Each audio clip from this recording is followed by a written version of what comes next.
Pancake making 6-year-old Brandon decided one Saturday morning to make his parents pancakes. He found a big bowl and spoon, pulled a chair to the counter, opened the cupboard and slid out the heavy flour canister, spilling it on the floor.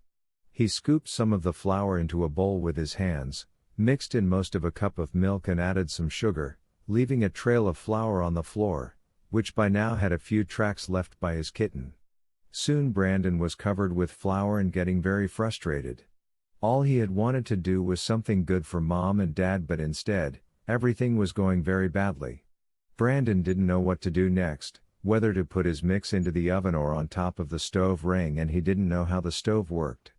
Suddenly, he saw his kitten licking from the bowl of mix, and as he reached to push her away, he knocked the egg carton to the floor.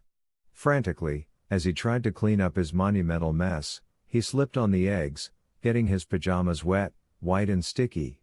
Just then, he saw Dad standing at the door and big crocodile tears welled up in his eyes. He was sure a scolding was coming, maybe even a spanking.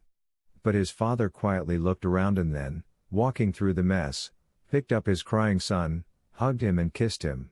A very beautiful story, full of love and guidance. The love aspects are relatively obvious to see and feel. We must never let love die. The guidance? Well, think of the numerous occasions when we started out with good intentions but disaster after disaster followed. For some of us, the disasters appear to repeat themselves every day. However, despite our disappointments, we mustn't forget that God our Father is watching, knows our love intentions and remains at the ready to pick us up. Footprints in the sand.